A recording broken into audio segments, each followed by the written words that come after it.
Business करे उसको गाली, कोई विनिवेश में पार्टिसिपेट करे उसको गाली, एयर इंडिया कोई कंपनी खरीदे तो वो गलत। तो मुझे लगता है कि कहीं ना कहीं जो नीतियां हैं और जो इश्यूज हैं उसको कांग्रेस पार्टी टैकल करने में कहीं ना कहीं बड़े गैप उसके अंदर आ रहे हैं। और मैंने अपनी चिट्ठी में भी यही लिखा है। और मैंने प्रमुख कारण यह बताया कि मेरे में इतनी ताकत नहीं है कि मैं सुबह से शाम बैठकर वेल्थ क्रिएटर्स को गाली देता फिरूं, मैं नहीं दे सकता।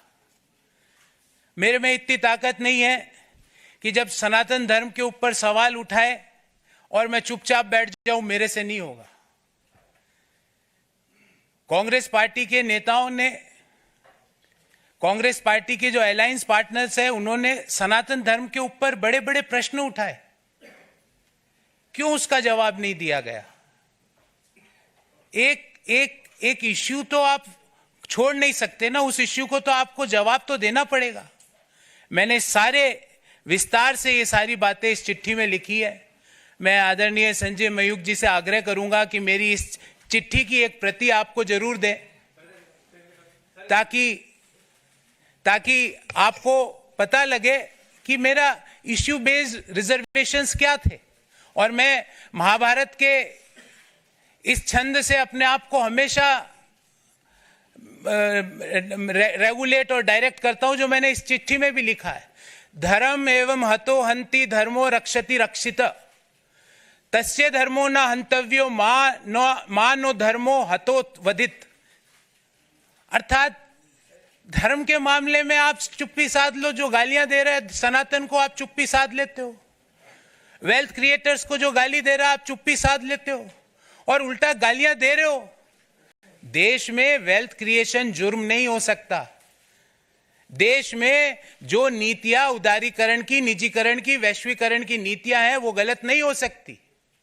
आज आप इसलिए उन चीजों को गलत बोलते हो क्योंकि वो एक ऐसे व्यक्ति उन चीजों को आगे लेके जा रहा है जिनको आपको सुबह से शाम गाली देनी है। मैंने कम से कम 300-400 प्रेस वार्ताएं करी है साथियों, आपने भी कहीं ना कहीं मुझे जरूर देखा होगा। मैंने इश्यू बेस्ड रिजर्वेशंस पे बात करी है, व्यक्ति परक्ष आरोप आलोचनाएं नहीं करी है। व्यक्तियों के बारे में राजनीतिक पार्टियों पे आक्षेप नहीं होते। राजनीतिक पार्टियां आइडियोलॉजीज पर आधारित होती है, और जो आइडियोलॉजीज पर मैं ये सोच के कांग्रेस पार्टी, जिस आइडियोलॉजी को सोच के मैंने ज्वाइन किया था कि नए आइडियाज का, इंटेलेक्चुअल आइडियाज का, नए सोच का वहां पर सम्मान होगा, पर नए सोच का, नए आइडियाज का, नए लोगों को सम्मान छोड़ के क्रश करने की प्रक्रिया भारत को आगे नहीं ले जा सकती। और अल्टीमेटली हमारी आइडियोलॉजीज, पार्टीज की, पॉलिटिकल राजनीतियों की आइडियोलॉजीज अलग अलग हो सकती है, पर एक आइडियोलॉजी जो हम सबको जोड़ती है वो भारत को आगे ले जाने की आइडियोलॉजी, और उसी आइडियोलॉजी को ध्यान में रखते हुए जो विकसित भारत की जो संकल्पना है उसको आगे ले जाने के लिए जो आइडियोलॉजी ने मुझे आकर्षित किया, और मैंने आज भारतीय जनता पार्टी ज्वाइन करी। मुझे उम्मीद है मैं अपनी योग्यता का, अपने ज्ञान का, अपनी समझ का प्रयोग भारत को आगे ले जाने में जरूर भारतीय जनता पार्टी के माध्यम से कर पाऊंगा।